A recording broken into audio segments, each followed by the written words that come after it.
Hello everyone, welcome to the Economia. कल हमने पढ़ा था chapter 2 macro economics, national income and related aggregates. कल मैंने आपको पार्ट 1 पढ़ाया था, आज मैं आपको पार्ट 2 पढ़ाऊंगा। और पार्ट 2 में हम जो बात करेंगे वो टॉपिक्स के नाम यहाँ पर हैं। कल मैंने आपको लास्ट टॉपिक तक पढ़ाया था जिसमें मैंने आपको बताया था कि हम आगे कैलकुलेशन सीखेंगे जीडीपी एमपी की, एनडीपी एमपी की, और जो भी यहाँ पे हमारे बहुत सारे लिखे हुए हैं उन सब के बारे में। इससे पहले मैंने कुछ बेसिक चीज़ें बताई थी, डैप क्या होता है, और भी बहुत सारी चीज़ें हैं जो हमने लास्ट चैप्टर में भी पढ़ी थी। तो वो टोटल अब किस जगह पे काम आएगी वो हम यहाँ देखेंगे। चलिए फिर स्टार्ट करते हैं। फर्स्ट है हमारा domestic product at market price and factor cost.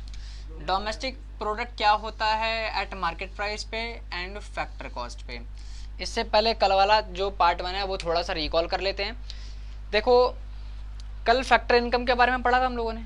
Factor income क्या होता है? फैक्टर इनकम ऐसी इनकम होती है जो कमाई जाती है, और उसमें कौन कौन सी चीज़ें आती हैं या कौन कौन से टर्म्स आते हैं वो भी मैंने आपको बढ़ाया था। Compensation of employees, rent, interest, profit, ये सारी चीज़ें। ठीक है, तो फैक्टर इनकम से कैसे उस चीज़ को हम जब डोमेस्टिक प्रोडक्ट या फिर नेशनल प्रोडक्ट की बात करते हैं, जब हम जीडीपी एमपी या एनएनपी एमपी वगैरह की बात करते हैं, तो उन चीज़ों को कैसे कैसे हम इंक्लूड करेंगे वो सारी चीज़ें इसके अंदर हैं। तो वही कल वाला जो चैप्टर था वो मैंने अभी इसलिए रिकॉल कराया क्योंकि वही चीज़ हम आज भी पढ़ेंगे, बट उसका एक्सटेंशन पढ़ेंगे कि उसके किस बेसिस पे एक्सटेंशन होंगे। ठीक है, तो आओ अब देखते हैं उसको। Domestic product at market price is identical with domestic product at factor cost provided there is no government and there are no taxes and subsidies related to the production of goods and services in the economy। कहने का मतलब है कि जो भी domestic product होता है उसकी मार्केट प्राइस यानी कि एक्चुअल में मार्केट प्राइस यानी कि बाजार पे क्या कीमत है उसकी, वो आइडेंटिकल की जाती है फैक्टर कॉस्ट के बेसिस पे। क्योंकि कोई भी चीज़ की मार्केट प्राइस फैक्टर कॉस्ट के बेस पे ही तय होती है। इसके बारे में आप आगे पढ़ेंगे कैसे होती है, बट अभी फ़िलहाल जो हम पढ़ रहे हैं वो ये देख लीजिए। ये प्रोवाइडेड होती है, देयर इज़ नो गवर्नमेंट, यहाँ पे कोई गवर्नमेंट नहीं होती है, यहाँ पे कोई टैक्स और सब्सिडीज़ रिलेट नहीं होते हैं in production of goods and services के रिगार्डिंग हमारी इकोनॉमी के अंदर। कहने का सीधा सीधा मतलब है कि जब हम कैलकुलेशन करेंगे तो मार्केट प्राइस और फैक्टर कॉस्ट में गवर्नमेंट का और टैक्स और सब्सिडीज़ का कोई इंटरवेंशन नहीं होता है। अब टैक्स एंड सब्सिडीज़ का इंटरवेंशन क्यों नहीं होता है या किस बेसिस पे होता है, इसका फंडा ये है कि आप इसको सीधा सीधा समझ लीजिए। अगर आपने 11th क्लास में माइक्रो पढ़ी होगी तो आप समझ सकते हैं कि ये कौन सी इकोनॉमी में आता है। ऑब्वियसली हम बात कर रहे होंगे फ्री इकोनॉमी की या मार्केट इकोनॉमी की, इसलिए वहाँ पे गवर्नमेंट का कोई इंटरवेंशन नहीं है टैक्स के रिगार्डिंग या सब्सिडी के रिगार्डिंग। ठीक है, अब हम बात करते हैं इसकी कैलकुलेशन की, जिसमें टॉपिक नंबर 5 है हमारा aggregates related to national income. अब एग्रीगेट का मीनिंग मैं आपको ऑलरेडी बता चुका हूँ, इसका मतलब होता है टोटल, और नेशनल इनकम को कौन कौन सी सारी चीज़ें मिलके रिलेट करती हैं उस चीज़ के बारे में। अब देखो, फर्स्ट है हमारा एनडीपी एमपी। अब देखो इसमें हम पढ़ेंगे क्या क्या, GDP MP. GDP MP, GDP मतलब होता है gross domestic product at market price. Same NDP MP, GDP FC, NDP FC. MP means market price, FC means factor cost. ठीक है, जीडीपी एमपी निकालने के लिए क्या करते हैं, GDP MP sorry NDP MP निकालने के लिए क्या करते हैं, एनडीपी एमपी अगर हमें निकालना है तो हम क्या करेंगे, जीडीपी एमपी से माइनस कर देंगे डेप्रिसिएशन। डेप का कॉस्ट फर्स्ट चैप्टर में पढ़ाया था, अब उसको रिकॉल करते हैं। How? NDP MP national domestic product नहीं, नेट डोमेस्टिक प्रोडक्ट। एक ग्रॉस, एक नेशनल, एक ग्रॉस, एक नेट। ठीक है, अब यहाँ पे हमें एनडीपी निकालना है। अगर हमें एनडीपी निकालना है, नेशनल डोमेस्टिक प्रोडक्ट निकालना है या नेट डोमेस्टिक प्रोडक्ट निकालना है, तो क्या करेंगे, gross domestic product market price में से माइनस कर देंगे डेप्रिसिएशन। अब क्यों माइनस करेंगे वो भी बताएंगे, पहले आगे देखते हैं। एनडीपी एफसी, यहाँ पे मार्केट प्राइस की बात चल रही थी, यहाँ पे फैक्टर कॉस्ट की बात चल रही है। एनडीपी एफसी अगर हमें निकालना है तो क्या करेंगे, compensation of employ plus rent, profit, interest. NDPFC निकालना है, सीधा सा फंडा है, हमें फैक्टर इनकम को जोड़ देना है, जो कि मैंने कल ही आपको पढ़ाया था। इसलिए मैं यहाँ पे लिख सकता हूँ फैक्टर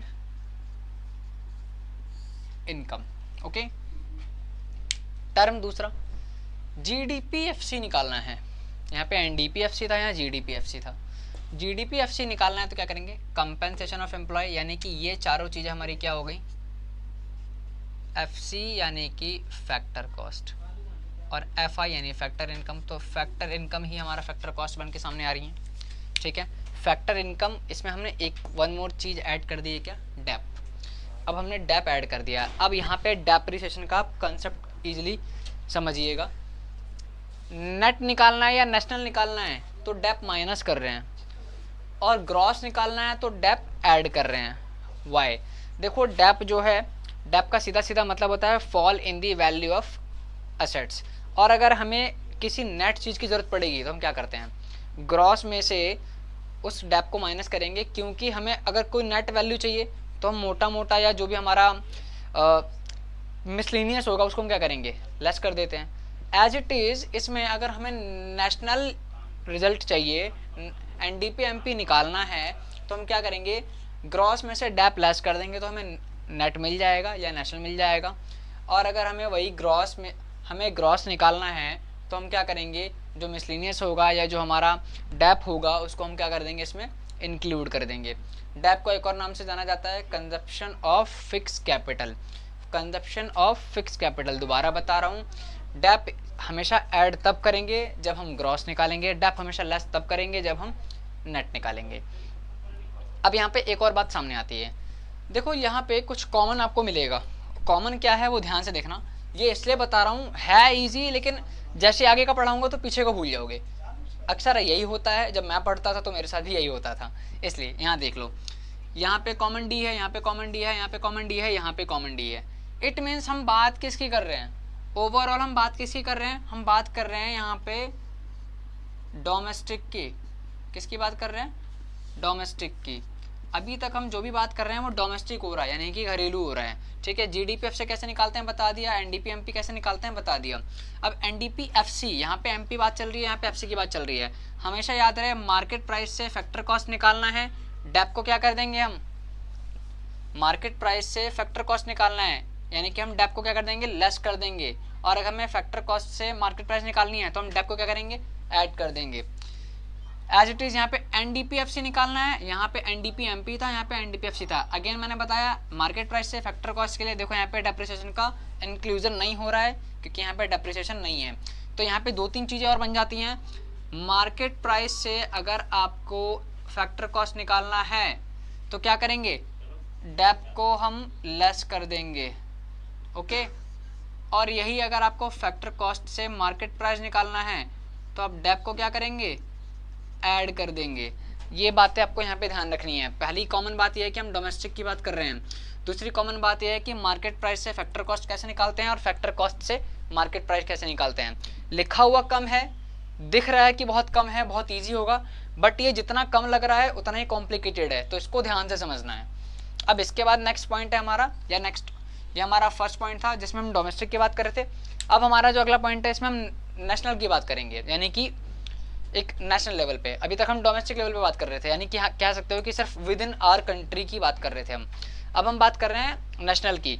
अब देखो नेशनल में क्या है, सेम यहाँ पे भी चीज़ें वही हैं, जीएनपीएमपी है, एनएनपीएमपी है, जीडीपीएमपी है, सॉरी जीएनपीएफसी है और एनएनपीएफसी है।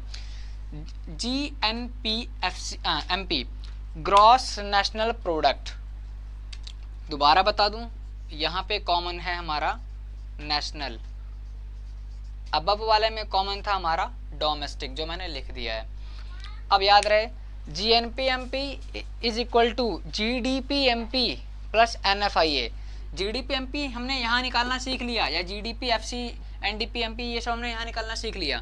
इसमें हम एनएफआईए ऐड कर दें, इसको शॉर्ट फॉर्म में एनएफआईए बोलते हैं। अगर हम इसमें एनएफआईए ऐड कर दें तो हमें क्या मिल जाएगा, ग्रॉस मिल जाएगा। अब बहुत बच्चे पूछते हैं net factor income from abroad होता क्या है, और इससे पहले ये बताऊं, इससे पहले मैंने आपको लास्ट क्लास में बताया था रेसिडेंट क्या होते हैं और नॉन रेसिडेंट क्या होते हैं। देखो नॉन रेसिडेंट वो होते हैं जो विदेश से कोई बंदा आके यहाँ पे काम करता है और यहाँ पे अपनी इनकम कमाता है और बाहर भेज देता है, ठीक है। वो होते हैं क्या, हमारे जो फॉरेनर होते हैं, जो नॉन रेसिडेंट होते हैं। रेसिडेंट कौन होते हैं, जो यहीं रहते हैं, यहीं कमाते हैं, यहीं खाते हैं और यहीं खर्च करते हैं। अब इसमें क्या, एनएफआईए, लेकिन ऐसा भी तो होता है ना कि जैसे विदेश से लोग यहाँ पे आके काम करते हैं, वैसे हमारे यहाँ से कुछ लोग फॉरेन जाके काम करते हैं। तो अब उनका पॉइंट ऑफ ओरिजिन यहाँ है, वो काम वहाँ कर रहे हैं, रह वहाँ रहे हैं, लेकिन वो रेसिडेंट कहाँ के हैं, इंडिया के हैं। तो वो वहाँ काम कर रहे हैं, अब तो अपनी इनकम वो वहाँ से क्या करते हैं, यहाँ भेजते हैं। ठीक है, तो वो क्या है, इंक्लूड होती है हमारे इंडिया में, क्योंकि वो रेसिडेंट इंडिया के हैं और उनकी फैमिली यहाँ रहती है। तो सिंपल सी बात है, वो ट्रांजैक्शन वहाँ से यहाँ करते हैं अपनी फैमिली की लिवलीहुड के लिए। तो इसलिए वहाँ पे क्या है, जो ग्रॉस नेशनल प्रोडक्ट है एमपी पे जब हम निकालते हैं, तो हम जो जीडीपी हमें, यानी कि हमें जो डोमेस्टिक जीडीपी हमारी क्रिएट हुई होती है या बनी हुई होती है, उसमें हम उसमें हम NFIA ऐड कर देते हैं, यानी बाहर से जो भी पैसा आ रहा है हमारे देश में उसको हम ऐड कर देते हैं, तो हमारा ग्रॉस बन जाता है। वही हम अगर हम इसमें से ये लेस कर देंगे तो हमारा वो क्या बन जाएगा, डोमेस्टिक बन जाएगा। अभी हमारा नेशनल बन रहा है, अभी हमारा ग्रॉस नेशनल बन रहा है, उस टाइम पे हमारा ग्रॉस डोमेस्टिक बन जाएगा। NNP-MP की बात करते हैं। अब देखो NNP-MP निकालना है, सेम NDP-MP है हमारा। NDP-MP से हम क्या करेंगे, NFIA ऐड कर देंगे। इन चारों केसेस में हम NFIA ऐड करेंगे। GNP-FC है। नेशनल से हमें क्या करना है, डोमेस्टिक से नेशनल निकालना है। डोमेस्टिक से जब भी नेशनल निकालना है हमें क्या करना पड़ेगा, NFIA ऐड करना पड़ेगा। मैं यहाँ पे लिख भी देता हूँ एक बार फिर से, अगर हमें नेशनल चाहिए तो हम क्या करेंगे, डोमेस्टिक वाले में ऐड कर देंगे NFIA। देखो ये जो चैप्टर है नेशनल इनकम का, इसको समझाने के बहुत सारे तरीके हैं, इसके फॉर्मूले बहुत सारे हैं, इसको हर कोई अपने अपने हिसाब से समझाता है। मैं सिर्फ बुक की लैंग्वेज में इजीली समझा रहा हूँ, मैं कुछ अलग एग्जांपल नहीं दूंगा आपको, या कुछ यूनिक तरीके से मैं नहीं समझाऊंगा। मेरे को जिस एंगल से आता है या जिस एंगल से मैं आपको बता रहा हूँ, ये बिल्कुल स्ट्रेट फॉरवर्ड तरीका है जिस बेसिस पे मैं समझा रहा हूँ। बस इसमें कॉमन चीज़ मैं ये बता रहा हूँ कि हम क्या करते हैं, NDP-MP से GDP-MP की बात करते हैं, या हम NDP-MP से NDP-FC की बात करते हैं। तो इन सब चीज़ों में हम निकालना तो सीख लेते हैं, बट इसमें जो कॉमन चीज़ें होती हैं हम उस पर ध्यान नहीं देते हैं। और उस छोटी सी चीज़ की वजह से क्या है, हमारा जो कैलकुलेशन होता है हम अभी सीखते हैं, 2 या 3 दिन के बाद भूल जाते हैं। सबसे पहली कमी होती है लैक ऑफ प्रैक्टिस की वजह से। दूसरा होता है हम मेन पॉइंट्स पे ध्यान नहीं देते, जैसे कि मैंने आपको अभी बताया ही है, MP से FC और FC से MP।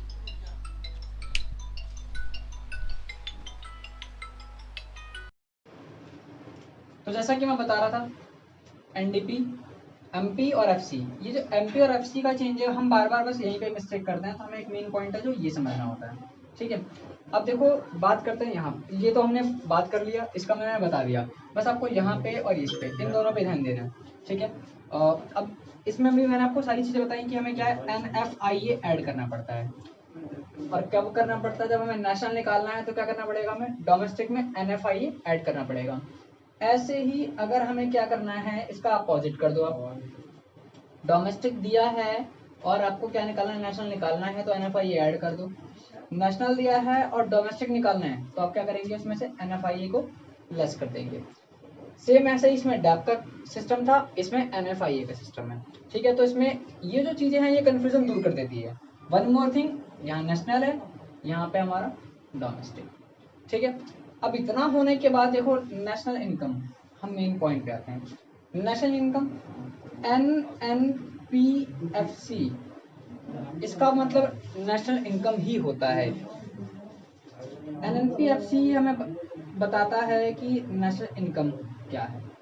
NNPFC को ही हम नेशनल इनकम बोलते हैं। इसके अलावा इसके और 2-3 नाम क्या हैं, देखो, एक हमारा ये हो गया, एक हमारा है NDPFC प्लस NFIA, जैसा कि मैंने आपको बताया, ये बुक में भी लिखा हुआ है, बुक से देख सकते हैं, NDPFC प्लस NFIA। ये 2 नाम होते हैं हमारे नेशनल इनकम के। अब इसके अलावा एक डेफिनेशन है जो मैं रीड कर दूंगा बुक से, वो ये है, sum total of factor income earn by normal residents of a country during an accounting year as rewards for rendering services their factor services. अब ये जो मैंने बोला इसका सेम वही मतलब है जो मैंने कल लास्ट आपको रिकॉल में जो मैंने अभी बताया था।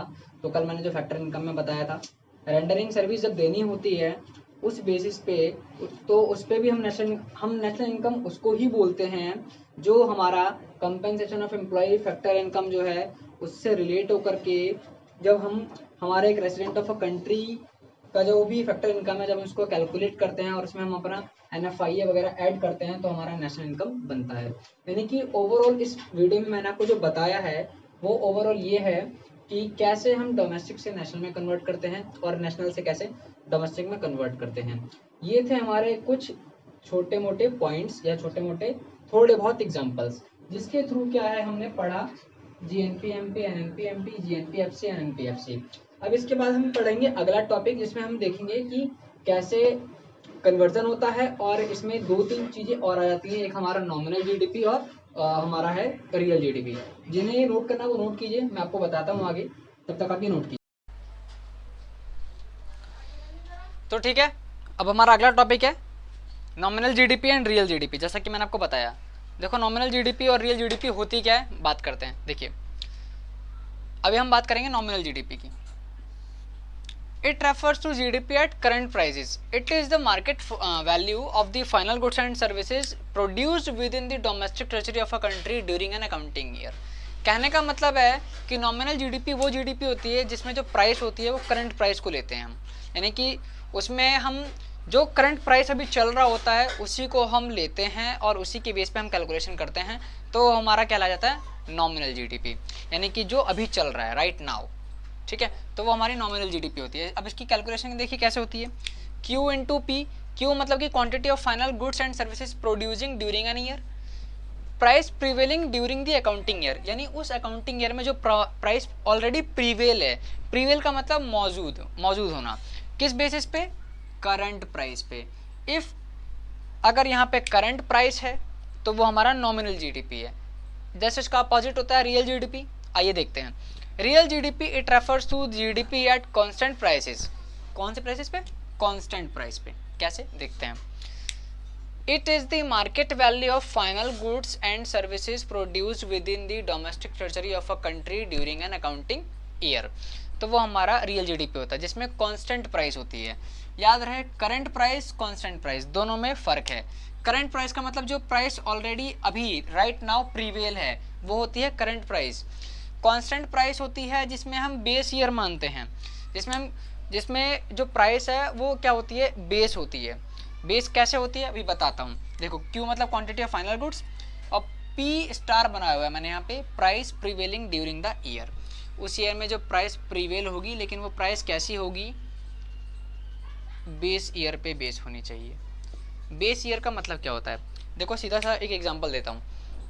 हम लोग क्या करते हैं, हर बार GDP कैलकुलेट करते हैं। हर साल जब हम लोग GDP कैलकुलेट करते हैं तो कभी GDP बढ़ी होती है, कभी GDP घटी हुई होती है। लेकिन जिस साल की GDP सबसे अच्छी होती है ना, उसको हम बेस ईयर मान लेते हैं। उसको हम बेस ईयर क्यों मानते हैं, उसको हम बेस ईयर इसलिए मानते हैं क्योंकि हम उसके हिसाब से आगे की GDP को कंपेयर करते हैं और प्रेडिक्ट करते हैं। फॉर एग्जांपल के तौर पे 2007, 2008, 2009 उस टाइम पे हमारी GDP बहुत अच्छी हुआ करती थी। तो पहले की आप बुक्स भी उठा के देख लें तो 2008 की जो GDP है उसको वो लोग क्या मानते थे, बेस ईयर मानते थे, क्योंकि उस टाइम पे हमारी GDP की जो इंक्रीमेंट थी वो 7.5, 8, 6.5 इस तरीके की हुआ करती थी। आज के टाइम पे अभी भी 2020 चल रहा है, हमारी GDP का अभी जो कैलकुलेशन था, इवन कोरोना वायरस से पहले का जो कैलकुलेशन था वो 3.5 था। सोचो इतना गिर चुका है हमारा जो GDP का ग्रोथ है। ठीक है, तो जो चीज़ को हम बेस ईयर मान के चलते हैं वो हमारा कहलाता है रियल GDP। ठीक है, क्योंकि हम एक्चुअल क्या GDP है वो तो उसी से पता चलेगा ना कि एक्चुअल क्या है। वो हम सबसे अच्छे वाले से प्रेजेंट वाला कंपेयर करेंगे तो हमें एज इट इज़ बिल्कुल क्लियरली रिजल्ट मिल जाएगा, तो उसे हम बोलते हैं रियल GDP। ठीक है, अब देखो इनका कैलकुलेशन और कन्वर्जन कैसे होता है। Conversion of nominal GDP into real GDP। Real GDP और GDP एट कांस्टेंट प्राइसेस। अब इसका फॉर्मूला है, देखिए एक ये GDP at current prices upon में प्राइस इंडेक्स इनटू का 100। करंट प्राइस पे जो GDP है जिसको हम क्या बोलते हैं, नॉमिनल GDP भी बोलते हैं। यहाँ पे मैं लिख सकता हूँ नॉमिनल GDP। प्राइस इंडेक्स मैं इसको बेस बोल सकता हूँ। 100 हमारा फॉर्मूला में इंक्लूड होता है जिसके थ्रू हमें पता चलता है। नॉमिनल GDP का formula real GDP multiply by price index upon में 100। अब मैं यहाँ पे एक छोटा सा एग्जांपल लेता हूँ, वो एग्जांपल मैं बुक का ही लूँगा जिसके थ्रू आपको मैं पूरा क्लियर कर दूंगा। सपोज कर लीजिए 2011 में GDP थी 100 करोड़। ओके, 2017 में या 2020 में मान लो, वो जो जीडीपी है वो हो गई आपकी मैं बुक से बताता हूँ आपको देख करके, वो हो गई है हमारी 200 करोड़। नोट करते रहिएगा, 2011 में 100 करोड़ है, 2020 में 200 करोड़ है। ओके, अब मैं आपको एक चीज़ बताता हूँ। अब इस क्वेश्चन में बोला है कि अगर जीडीपी जो है 100 करोड़ है और 2020 में वो 200 करोड़ हो जाती है, तो और करंट प्राइस के हिसाब से, and if price index rises, और जो हमारा प्राइस इंडेक्स है वो राइज हो रहा है बाय 400 करोड़ से, वो हमारा बाय हो रहा है 100 से, कितना हो गया है वो 400 हो गया है। तो हमें कैलकुलेट करना है कि इसमें किस हिसाब से वो कैलकुलेट करेंगे। तो देखिए सीधा सा फंडा है, मैं आपको बता दूं एक बार बुक से कि देखिए यहाँ पे 200 करोड़ था हमारा ये करंट प्राइस पे। ओके, करंट प्राइस पे 200 करोड़ है और उससे पहले हमारा कितना था 100 करोड़ था। अब अगर मैं यही वाला फॉर्मूला, अगर मैं ये वाला फॉर्मूला लगाता हूँ जीडीपी एट करंट प्राइस, तो देखिए जीडीपी एट करंट प्राइस है हमारा कितना 200। ओके, अब यहाँ पे और हमारा ये इंक्रीमेंट कितना हुआ है, प्राइस बेस पे हम कितना ले लेंगे इसको 400, और यहाँ पे हमने ले लिया 100। इसे जब हम कैलकुलेट करेंगे तो हमारा कितना हो जाएगा 50। यहाँ पे आप एक चीज़ नोट कीजिएगा, यहाँ से ये कितना बड़ा है, ये है ट्वाइस एज इट इज़, यहाँ पे कितना हो गया ये 50। अब देखिए इसमें एक लाइन लिखी हुई है, मैं आपको पढ़ के बताता हूँ। It may be noted that GDP at current prices in 2020 is twice the GDP in 2011। यानी कि जीडीपी जो 2020 में है वो 2011 के कंपैरिजन में क्या है, दुगनी थी। But GDP at constant price has reduced, लेकिन कांस्टेंट प्राइस पे अगर हम देखते हैं तो वो रिड्यूस हुई है फ्रॉम 100 इन 2011। 2011 में 100 करोड़ थी और 2020 में कितनी हो गई है 50 करोड़ हो गई है। This is because the index of price in the year 2020 has risen to 400, यानी कि उसके कंपैरिजन में वो क्या है 400 पॉइंट से बढ़ गया है। इसके क्या बढ़ गया है, कांस्टेंट प्राइस से जब वो जीडीपी रिड्यूस हुई है तो इंडेक्स ऑफ प्राइस यानी कि बेस ईयर जिसे हम बोलते हैं, इंडेक्स ऑफ प्राइस या प्राइस इंडेक्स, वो क्या है हमारा बढ़ गया है, जिसकी वजह से हमारी जो जीडीपी है वो क्या हो गई है, घट गई है। क्योंकि बेस ईयर के हिसाब से अगर हम देखें तो 400 होना चाहिए, लेकिन वो कितना हो गया है, कम हो गया है और वो घट गया है, और ये 400 हमें क्वेश्चन में गिवन था। इसके थ्रू हम कैलकुलेट करते हैं नॉमिनल जीडीपी और रियल जीडीपी, यानी हमें नॉमिनल जीडीपी से रियल जीडीपी में कैसे कन्वर्ट करना है। ये तो वो सारी चीज़ें हो गई जो हमारी नॉमिनल जीडीपी रियल जीडीपी बताती हैं, और इससे पहले वो सारी चीज़ें हो गई जो GNP MP, NNP MP, GDP MP और एनडीपी एमपी, ये सब हमने पढ़ा।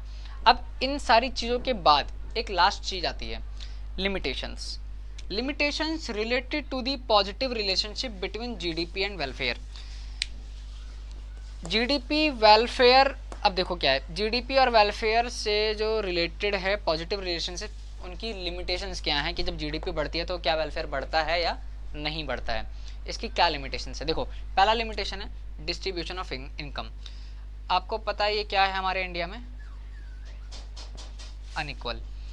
जैसे जैसे हर किसी की इनकम बढ़ती है ज़रूरी नहीं कि वहाँ पे क्या है इनकम इक्वल बढ़ती हो।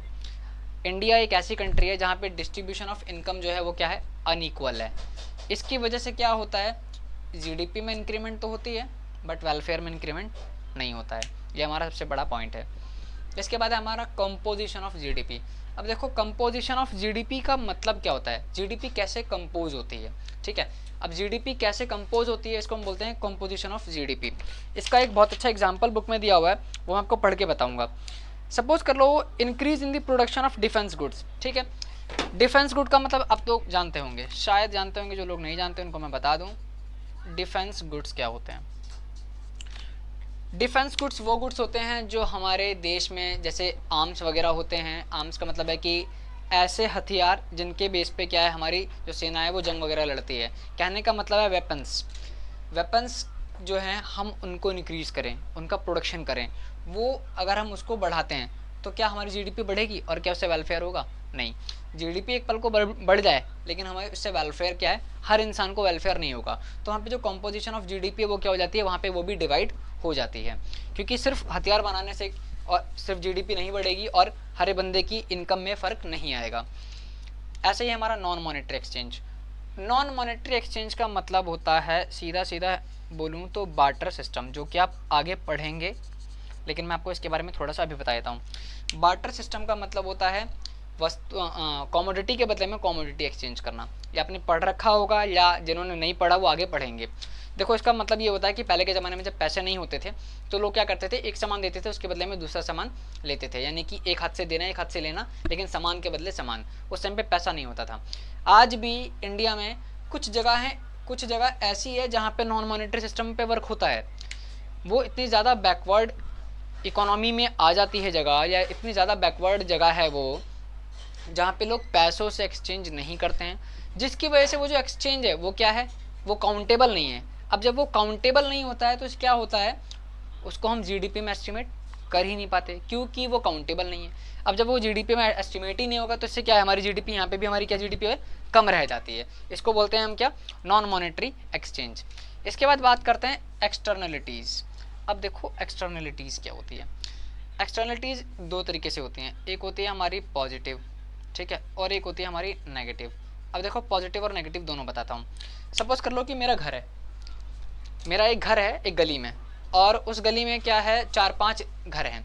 मेरा एक बहुत आलीशान सा घर है और 4-5 घर हैं उस गली में। मैं क्या करता हूँ, अपने घर के बाहर लाइन से पौधे लगा देता हूँ, अपने घर के बाहर मैं गार्डन बना देता हूँ। तो उस गार्डन से क्या होता है, सिर्फ मेरा बेनिफिट होगा, उस गार्डन से जो ऑक्सीजन निकलेगा या उस गार्डन से जो पोल्यूशन खत्म होगा या वहाँ पे जो ग्रीनरी होगी वो क्या होगा, वो सिर्फ मेरे घर के लिए होगा? नहीं, मैंने अपने घर के बाहर लगाया, इट मीन्स सामने वाले के लिए क्या हो जाएगा, बेनिफिट हो जाएगा। मैं मिस्टर एक्स हूँ, मैंने अपने घर के बाहर लगाया, तो मिस्टर वाई के लिए क्या है, वो बेनिफिट है।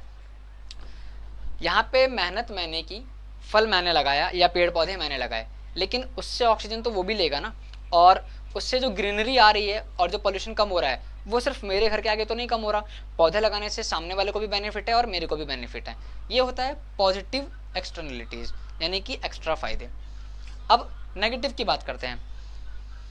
नेगेटिव की बात ये करते हैं कि मैं एक रेसिडेंशियल एरिया में रहता हूँ, मैंने क्या किया, जैसे तैसे करके उसी रेसिडेंशियल एरिया में अपनी फैक्ट्री खोल दी। अब वो एरिया रेसिडेंशियल है लेकिन मैंने वहाँ पे फैक्ट्री ओपन कर दी। अब फैक्ट्री में कुछ भी प्रोडक्शन होगा वहाँ पे क्या निकलेगा, ऑब्वियसली सी बात है, स्मॉग निकलेगा, और वो जो धुआं है वो हार्मफुल होगा। अब जिस एरिया में मैं हूँ, मैं जहाँ जिस रेसिडेंशियल एरिया में मैं रह रहा हूँ वहाँ पे और भी बहुत सारे लोग रहते हैं, क्योंकि वो रेसिडेंशियल एरिया है, फैक्ट्री नहीं, लेकिन वहाँ पे इकलौता मैं फैक्ट्री खोल के और प्रोडक्शन कर रहा हूँ। तो वहाँ का जो धुआं है वो वहाँ के लोगों के लिए क्या करेगा, सोशल वेलफेयर का काम तो नहीं करेगा। वहाँ पे क्या है, वहाँ पे लोगों का सोशल लॉस होगा। तो ये होता है हमारा एक्सटर्नलिटीज़, यानी कि एक पॉजिटिव होता है और एक नेगेटिव होता है। ये एग्जाम्पल देके ऐसे समझाया ताकि ईजिली क्लियर हो जाए। देखो ये जो हमने पढ़ा है सेकेंड चैप्टर में, ये वो सारी चीज़ें हैं जो आगे जाके मेथड में काउंट होंगी, और मेथड के बाद कैलकुलेशन और हमारे सम्स में काम आएंगी जब हम कैलकुलेट करेंगे नेशनल इनकम को, नेशनल इनकम के मेथड के हिसाब से। अब देखो मैं आपको इस चैप्टर का एक बार समरी दे देता हूँ। समरी में हमने जब स्टार्ट किया था तो देखो हमने क्या पढ़ा था। जब हमने समरी में स्टार्ट किया था तो हमने इससे लास्ट वाले चैप्टर में डेप्रिसिएशन पढ़ा था, लेकिन इस चैप्टर में आते ही चैप्टर का नाम क्या है, national income and related aggregates. हमने पढ़ा नेशनल इनकम क्या होती है, नेशनल इनकम में क्या क्या चीज़ें होती हैं। जैसे नेशनल इनकम में हमारा फैक्टर इनकम, ट्रांसफ़र इनकम। इसके बाद फिर हमने पढ़ा रिलेटेड एग्रीगेट्स। अब रिलेटेड एग्रीगेट्स में क्या क्या चीज़ें आती हैं, रिलेटेड एग्रीगेट्स में दो चीज़ आपके सामने है, रियल जीडीपी, नॉमिनल जीडीपी। इससे पहले मैंने पढ़ा है आपको एनएनपीएमपी, जीएनपीएमपी, जो भी हमारा डोमेस्टिक प्रोडक्ट या डोमेस्टिक और नेशनल, जीडीपी और जीएनपी, इन बेसिस पे पढ़ा हमने डोमेस्टिक पे और नेशनल पे। अब इसके बाद फिर हमने आपको ये सब बताया, ये सब बताने के बाद फिर हमने बताया रियल जीडीपी को कैसे, नॉमिनल जीडीपी को हम रियल जीडीपी में कन्वर्ट करते हैं। अब इतना बताने के बाद ये नेशनल इनकम का आप ये मान के चलो कि नेशनल इनकम स्टार्ट ही यहाँ से हुआ है। अब तक आपने जो पढ़ा था नेशनल इनकम के लिए, ये सारा का सारा बेसिक है नेशनल इनकम का। सबसे लेंथी चैप्टर है लेकिन डरने की कोई बात नहीं है, बहुत इजी है। अगर आप स्टेप वाइज स्टेप चल रहे हो तो यहाँ पे आपको कोई भी कन्फ्यूजन नहीं आने वाली है।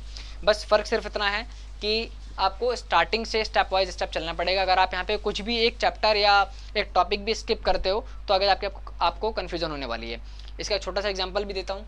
मैंने एक टर्म बताया था डेप्रिसिएशन, लेकिन उसका एक टर्म है कंजप्शन ऑफ फिक्स कैपिटल। अगर आप वो स्किप कर देते हो तो आपको आगे जाके ये नहीं पता चलेगा कि डेप्रिसिएशन होता क्या है। ऐसे ही यहाँ पे ये स्टेप वाइज स्टेप्स आपको चलना पड़ेगा। यहाँ पे लास्ट में मैंने लिमिटेशन बताया, ये इस चैप्टर की समरी थी। अब इस चैप्टर के बाद मैं पढ़ाऊंगा methods of national income. National income के कितने मेथड होते हैं, उन मेथड में कैसे कैलकुलेशन होती है, एंड देन उसके बाद हम आएंगे सवाल यानी कि सम्स पे, कि किस तरीके के सम्स आते हैं और क्या क्या कन्फ्यूज़न उसके अंदर होंगी। अब जिन लोगों ने इससे पहले की वीडियो नहीं देखी है, मैं उनको यही रिकमेंड करूँगा कि पहले इससे पहले वाली वीडियो देखिए। उन उन वीडियो की जो लिंक है वो सारी मैं डिस्क्रिप्शन पे डाल दूंगा, आप वहाँ से जाके इससे पहले की वीडियो देख सकते हैं। क्योंकि ये जो चैप्टर है इसके लिए आपको फर्स्ट और सेकंड चैप्टर दोनों चैप्टर स्टार्टिंग से समझना पड़ेगा, उसके बाद आपको ये टॉपिक समझ में आएगा, देन आपको आगे समझ में आएगा। अगर आप ये दोनों चैप्टर स्किप करेंगे तो ये इसमें आपका बहुत बड़ा लॉस होगा। और ये जो चैप्टर है आपका, ये बहुत इंपॉर्टेंट चैप्टर है इस क्लास 12th का, और वो भी सबसे स्टार्टिंग में ही ये चैप्टर्स दिए हुए होते हैं। इसलिए इन चैप्टर को स्किप्स ना करें, पढ़ते रहें। जो भी चीज़ें नहीं समझ में आए मुझे कमेंट्स करके पूछिए, या मेरा बताने का कोई तरीका आपको लगता है कि हाँ इससे ज़्यादा इम्प्रूव हो सकता है, या कुछ भी जो है अमेंडमेंट हो सकती है, तो आप मुझे बताएं। तब तक के लिए पढ़ते रहिए। Stay home, stay safe, bye bye.